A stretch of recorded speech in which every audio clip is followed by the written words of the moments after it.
السلام عليكم ورحمة الله. اليوم ان شاء الله غادي نوجد معكم كعب الغزال. يجي رائع وناجح. العجينة راه كتجي هشيشة والحشوة راه كتجي معلكة من الداخل. اللي غادي نحتاج فيه واحد نص كيلو ديال اللوز راه مسحته مزيان، غادي نديرو فواحد الكاسرونه وغادي نزيد عليه الماء يكون طايب مزيان. غادي نديه دابا باش طلع فيه الغليه، غير كطلع فيه الغليه وكنطفي عليه باش نقيه صافي. من بعد ما طلعت فيه الغليه غادي نصفيه دابا وغادي نقشرو. الطريقه باش كنقشر انا اللوز، كناخذ هاد الاكياس اللي كنتقداو منهم، ندير فيه هاد اللوز صافي، كنسدها مزيان وغادي نبدا نفركو بهاد الطريقه هادي صافي. من بعد ما قشرتو كنحيد هاد الحبات اللي مقشرين، الا بقاو ليا شي وحدين راه كنقشرهم دغيا دغيا بيدينا. من بعد ما قشرت اللوز كيجي على هاد الشكل، غادي نديرو في واحد البلاطو وغادي نخليه باش ينشف. دابا غادي نبدا معكم العجينه اللي غادي نحتاج فيها 3 د الكيسان ديال الدقيق. غادي نزيد معلقه ديال السكر كلاصي، واحد شويه ديال الملحه، نص كاس ما بين الزيت والزبده، زبده مذوبه ديروا نوعيه مزيانه من الاحسن. غادي نكمل نص كاس بالزيت صافي. غادي نخلط مزيان هذا الدقيق مع هذه الزبده. انا غادي ندير هذا الخليط في الهاشوار باش يخلط ليا مزيان الزبده مع الدقيق. من بعد ما خلطت الخليط مزيان حتى تلبس داك الدقيق مزيان بالزبده. الهاشوار هي دائما كتسهل الطريقه، غيديروها غير بيديكم. غادي نعجن العجينه بالماء وما زهر. انا عندي هنا نص كاس ديال الماء عادي وغادي نزيد عليه الماء زهر صافي. وغادي نبدا نعجن العجينه ما تجيش رطبه بزاف. انا خدات ليا تقريبا كاس الا ربع ديال الماء، يعني كاس ما عمرش ديال الماء وما زهر صافي. غادي نجمعها، نحاولوا ما ندلكوهاش بزاف، غنديرها في بلاستيكه ونخليها ترتاح. دابا غنوجد معكم العقده ديال اللوز. من بعد ما خليت اللوز تنشف مزيان، انا تقريبا خليته غير واحد ساعتين ديال المكانه هو غنشف. يمكن تخليوه ليله كامله. غادي نطحنوا في الهشوار، يمكن تديوه طحنوا على برا عند الناس اللي كيطحنوا سلو. من بعد ما طحنته حتى ولا بهذا الشكل، غادي نزيد فيه دابا كاس ديال السكر سنيده ولا 150 غرام. انا كنقص الكميه ديال السكر، عاده في نص كيلو ديال اللوز كنديروا 250 غرام ديال السكر، انا درت 150 غرام. وغادي نزيد نطحنو مره اخرى. كيجي على هذا الشكل، راه ما كيطحنش مزيان. انا مازال غادي نعاود ليه الطحين في هذه الطحانه هذه. نتوما الا عندكم شي طحانه كطحن مزيان طحنوا فيها من الاول، ولا ديو عند الناس اللي كيطحنوا صافي. من بعد ما طحنتو كيجي على هذا الشكل، كيجي مطحون مزيان. العقده ديال اللوز هي من بعد ما طحنتها مزيان خاصها تجي بهذا الشكل هذا، تجي معلكه. مازال غادي نضيف لها دابا الاضافات اللي غادي نضيفو.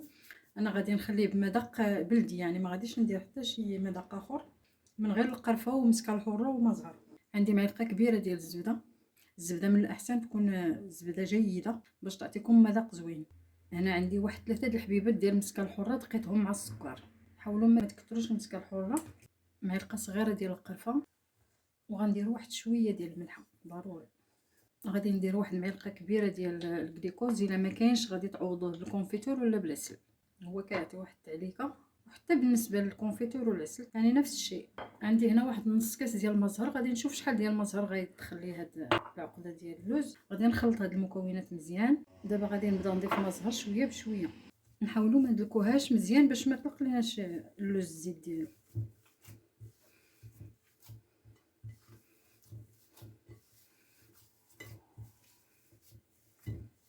صافي. من بعد ما جمعتها كتجي على هذا الشكل هذا. تقريبا دخلت ليا نص كاس ديال المزهر، باقي فيه شويه، واحد المعلقه تقريبا.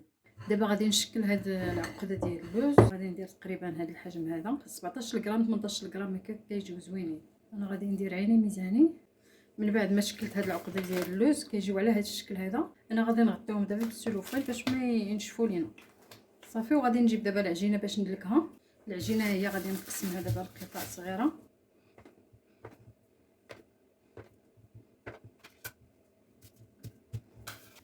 نغطيوها بحال هكا ببلاستيك باش ما تنشف لينا العجينه. غادي ندلكها بالمدلك وغادي نطويها بهذا الشكل هذا باش ملي غندوزوها في الماكينه تجينا مقاده. انا الماكينه كندير نمره واحد، كل واحد والماكينه ديالو.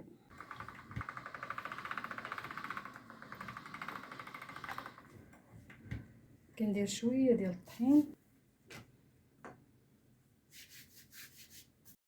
وغادي ندير نمره 4.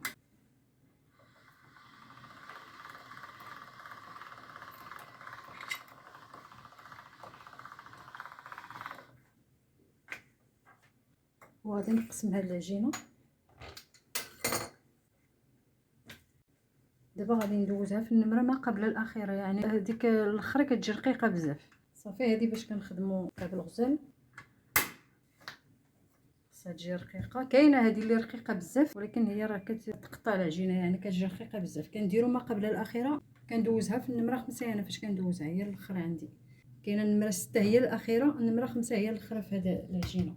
صافي دابا غادي نعمر كعب الغزال. كنحطوا العقده بحال هكا وكنطويو العجينه، كنزيروا العجينه بحال هكا، ما كنشدوش الجناب، كنخليو الجناب بحال هكا مازال محلولين، وكنبداو نضغطوا على هاد العقده من الوسط، يعني كنطلعوا بحال هكا وكنهبطوا لتحت، وكنخرجوا داك الهواء اللي كيكون في العجينه كنخرجوه.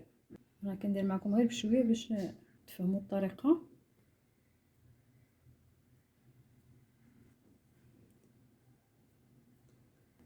صافي غادي نسد دابا الجناب مزيان، نضغط عليهم مزيان ونضغط على هنايا. صافي وغادي نقطعها بالجراره ولا شي قطعه الا عندكم. حاولوا تبعدوا شويه على هاد الحشوه، خليو واحد المسافه هنايا باش ملي كتدخلوا الحلوه للفران ما تحللش وتخرج لكم الحشوه. صافي كنطلعوا شويه هنايا للفوق. صافي هذا هو الشكل ديال كعب الغزال. من بعد ما كملت التشكيل ديال كعب الغزال، هذا هو الشكل ديالو. كملته دابا في العشيه، غادي نخليه ان شاء الله حتى الصباح حتى ينشف مزيان، وغادي نكملوا ان شاء الله المراحل. من بعد ما خليت الكعبه ليله كامله حتى نشفت مزيان، كتجي على هذا الشكل هذا، كتجي ناشفه. دابا غادي ناخذ واحد الابره اللي عقمتها وغادي ندير لها الثقوب هنايا، غير واحد 3 تقيبات هنايا، ونفس الشيء بالنسبه لهذه الجهه الاخرى ولتحت. صافي انا غادي نستمر بنفس الطريقه حتى نكمل هذه الكميه، ضروري من هذه العمليه هذه. دابا غادي نوجد الخليط باش غادي ندهن كعب الغزال. غادي نحتاج فيه البياض بيضه، واحد معلقه صغيره عامره ديال السكر كلاصي، 3 المعالق ديال الزيت، وغادي ندير انا شويه ديال الروح ديال الزهر. الا ما عندكمش هذا ديروا غير شويه د الزهر غير على ود داك ريحه البيض. صافي نخلط هذا الخليط مزيان.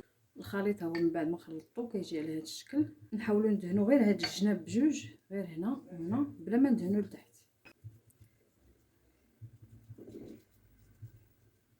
دابا من بعد ما دهنتها غادي ندخل الطاوه للفران. الفران يكون سخون والعافيه تكون مهيله حتى يطيبوا ويتحمروا ان شاء الله، وغادي نخرجهم.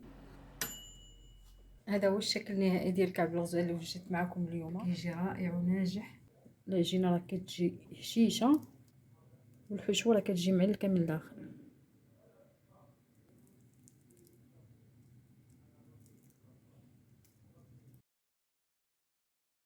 كنتمنى ان شاء الله تعجبكم الوصفه وتجربوها. بالصحه والراحه.